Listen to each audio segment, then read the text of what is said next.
Hi guys, it's Jess from Team Minerva here. We've got an amazing sew-along plan for you today of the Aura pattern by Papercut Patterns.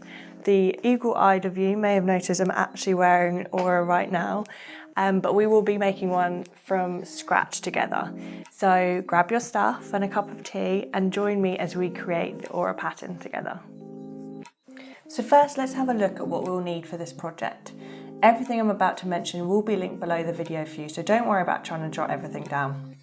You'll of course need the Aura Dress pattern by Papercut Patterns, and you'll need some fabric. This is the remnant I had left after cutting out my dress, but you'll need to check how much fabric you'll need in the pattern to ensure you have enough. This is a Rose and Hubble 100% cotton poplin check pattern in mint green. It's fairly light to medium weight fabric, which is great for a light summer dress, but I personally wouldn't want to go much lighter for the Aura dress. Third, you'll need some fusible interfacing. This Flyceline one is beautifully soft and easy to work with. Make sure you take a look at how much you'll need on the pattern to ensure there is enough in the pack in case you need to. Next, you'll need your thread in a matching colour. The one I chose was a little dark, so we've linked a slightly lighter one below as well. You'll also need some elastic for the sleeves. This is a 9mm hemline elastic. The pattern asks for 8mm, so this is the closest match and works really well. And finally, of course, you'll need your trusty fabric scissors and pins, which I forgot to show, as well as your sewing machine.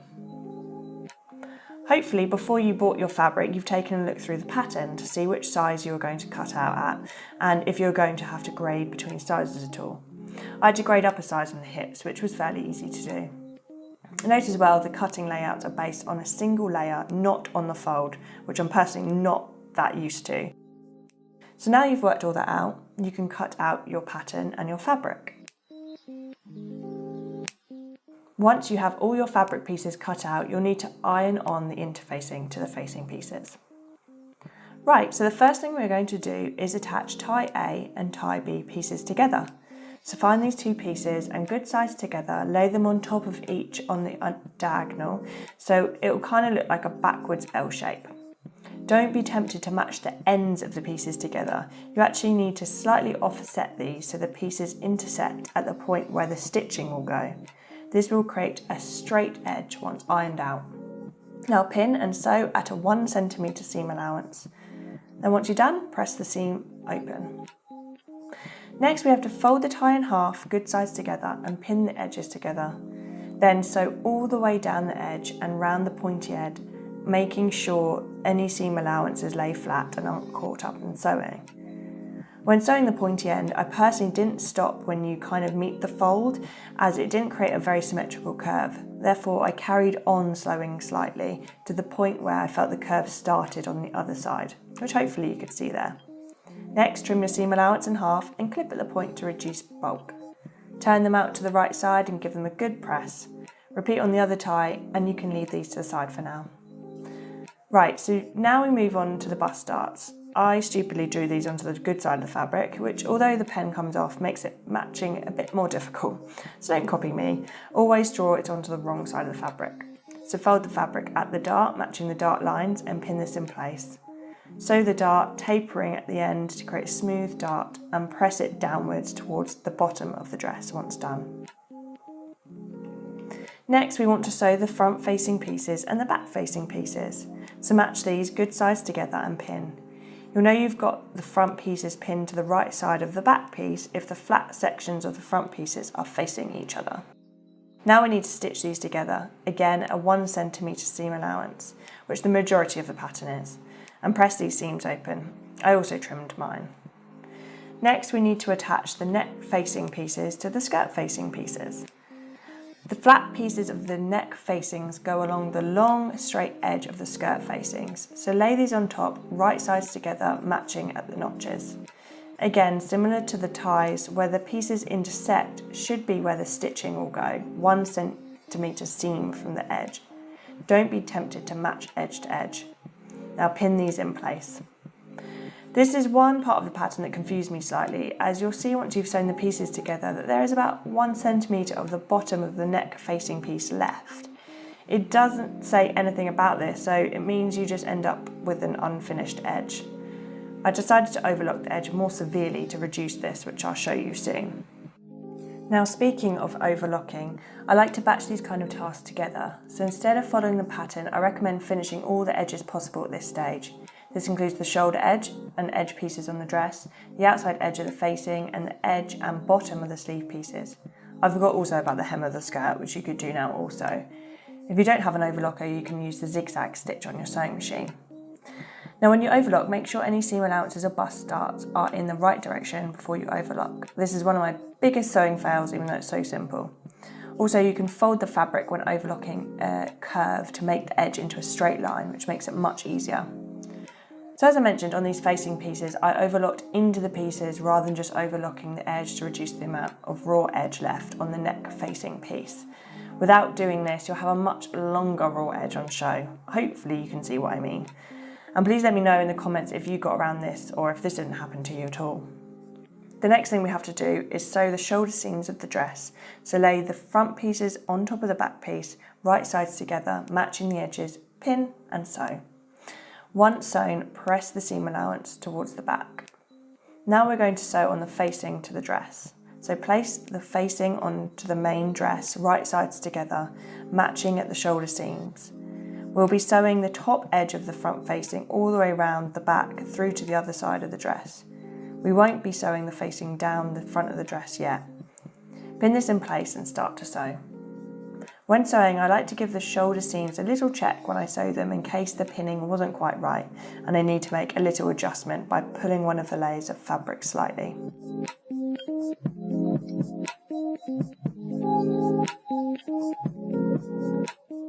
Once you've sewn this piece, we need to cut the seam allowance in half and cut into the V at the back, being careful not to snip the stitching.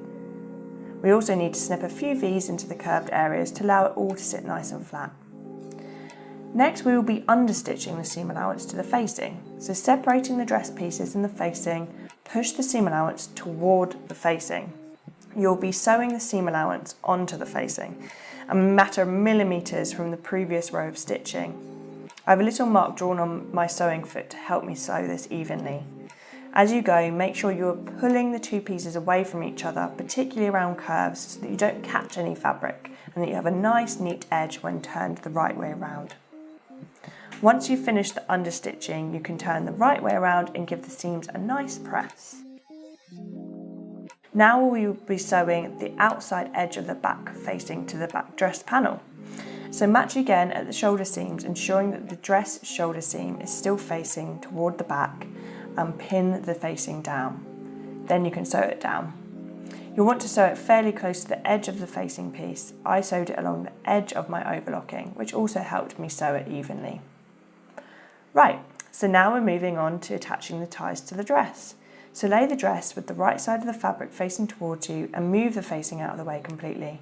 Lay the open end of one of the ties to the edge of the dress at the flat section. Ensure that the top edge of the tie is right up against the top edge of the dress, just below where the seam with the facing is. Now pin in place and sew at a ½ centimetre seam allowance. We can now turn the facing back round to be laying right sides together against the dress and tie. Once it's laying flat, pin in place all the way down the length of the dress. We'll also be sewing across the bottom of the facing, so you can pin this also. As you're sewing over the tie, I like to put a pin in where the tie finishes so that it's really clear where to pivot. You want to make sure you're not pivoting with your needle in the tie, but 1 or 2 stitches on the other side so that it's nice and flush when you turn onto the right side. Continue sewing down the facing and across the bottom too. Now cut your seam allowance in half and clip at the corners and into any curves.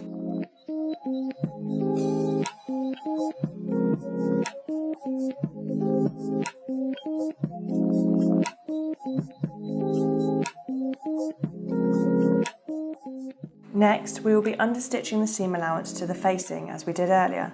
So again, separate the facing and main dress panel, pushing the seam allowance toward the facing, and sew a couple of millimetres from the line of stitching. The pattern says where you can, and you'll find it's really hard to understitch into the corners, so don't worry too much about getting right into the corner. Once you've finished the understitching, turn right side out and give the facing seam a good press. You'll see here that this is as far into the corner as I could get the understitching. I probably wouldn't bother doing the bottom part of the facing next time, but just along the edge instead. Again, on the tie section, I could get into the corner a little closer, but it's still not all the way. So now we can move on to fitting the sleeves. So lay the dress right side up and lay the sleeve right side down at the shoulder seam, matching the notch on the sleeve piece to the shoulder seam. Start by pinning at the shoulder and then move to the front or back notches, matching and pinning those. If you've not fitted many sleeves like this before, it will feel a bit unnatural as you'll have to twist the sleeve around a bit to get it in place, and it'll feel like it doesn't fit, but don't worry, this is completely normal. Once you've pinned the front and back notches, you can pin the remainder of each side. Again, as you can see, you'll probably need to move the other side around, twisting it toward the side you're working on to get it to fit.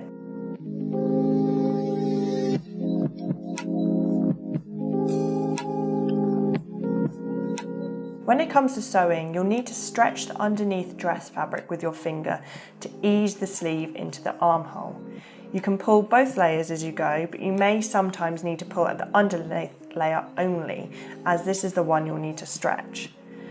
As you sew the sleeve in, continually ensure things are laying flat and you aren't nipping anything as you go, as this can be quite difficult. As you can hopefully see, I'm trying to keep the top layer as flat as possible at the same time as stretching the underneath layer. When sewing things like this, I tend to remove the upcoming pin so I can manipulate the fabric as I go.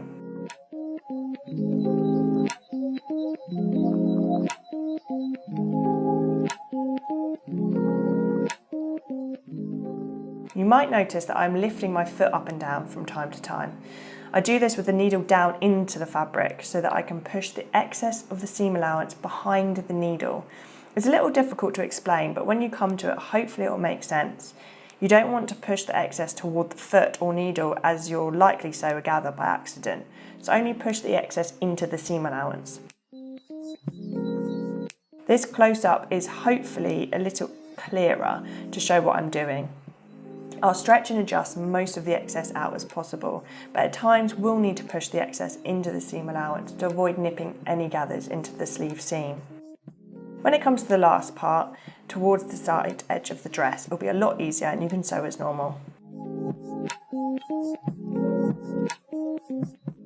As you can hopefully see, there are no nips or tucks along the sleeve seam, which may feel impossible at the time, but it can be done.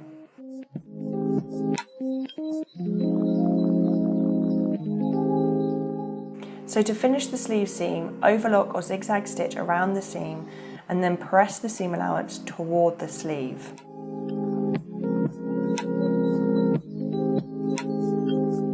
So we're almost there. Time to sew up the sides of the dress. So lay the dress front to back, right sides together, matching the side seams of the dress and the sleeve. Pin at the underarm where the seams all meet up.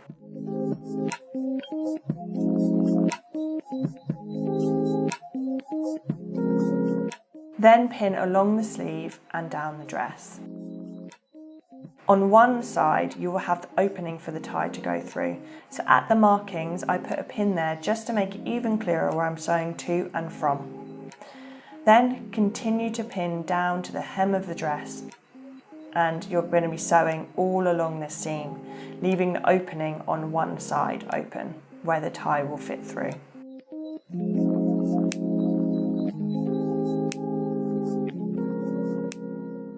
Once you've sewn both side seams together, press open the seam allowance all the way along to the sleeve.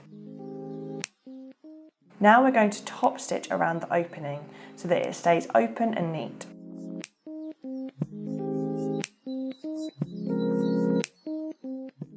Mine is a little bit more visible than I'd like due to the darker thread, but this should be very discreet if you've used a good matching thread. Next, we will be doing the sleeve hem. So you'll notice there was a notch or marking on the pattern. So we're going to turn up the sleeve up to this point so the notch will be at the fold. This should be at about 2 centimetres, and as I pinned, I measured from time to time to make sure it was even all the way around.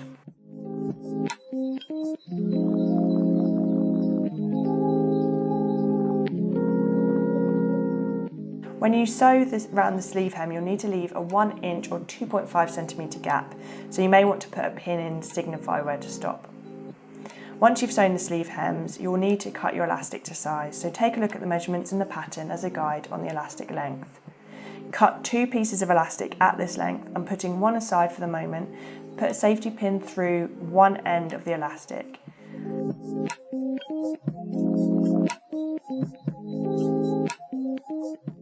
And then you'll be using the other safety pin to secure the other end to the seam allowance near the gap that you left when sewing.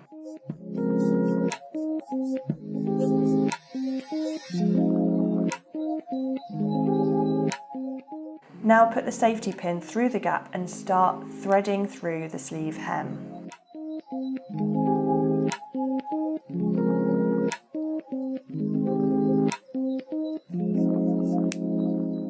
When you come back round to the gap, pull the elastic out and removing the other safety pin attached to the seam allowance, pin the 2 ends of the elastic with the safety pin. This gives you an opportunity to try it on before you sew to see if you need to make it tighter or not. You may at this point also want to stretch it out a bit to even out the gathering.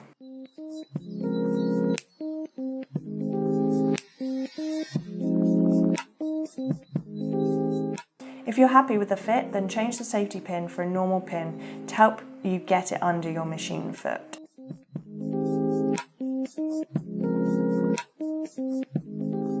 I recommend putting in the opposite way to me so that you don't have to remove it before your foot is down. So now we need to go back and forth over the elastic about 4 or 5 times to really make sure it's secure. And then once that's done, you can give it a little snip. So stretch out the sleeve hem so the elastic disappears into the hole, and then we're going to stitch the gap closed. I just stretched it out with my hands, but you might want to remove the front section of your machine to get the elastic completely around your machine if that makes it easier for you.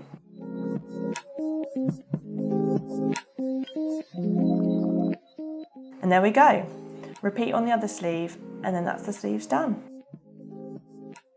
Now we're moving on to the dress hem. Make sure you overlock or zigzag finish it if you didn't do this earlier.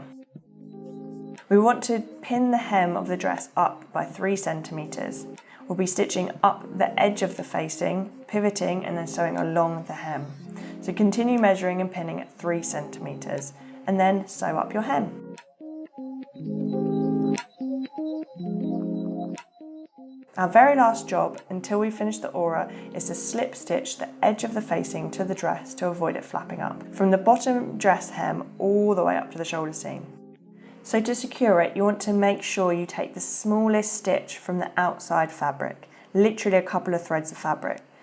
You'll see the first time I only caught 1 thread, which I worry would be maybe a little bit too fragile, so I adjusted to take a tiny bit more. Then stitch into the facing from the front so the stitching sits behind the facing and is fairly unseen.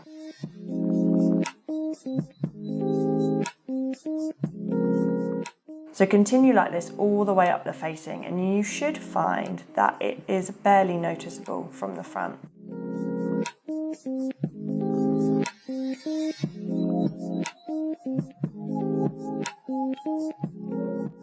And that's it, we're done.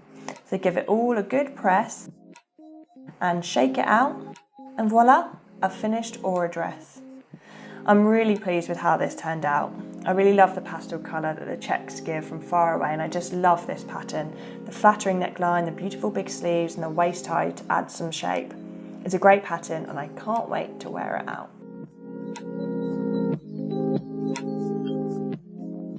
So I hope you guys enjoyed that and you've now got an amazing aura dress for your wardrobe. If you did follow along and make your own, make sure you tag us against the Papercut Patterns aura dress on Minerva so that we can see all your amazing makes. And remember as well, if you enjoyed this video, do make sure you follow Minerva so that you can see all the other amazing videos by the team. So until next time guys, happy sewing, bye.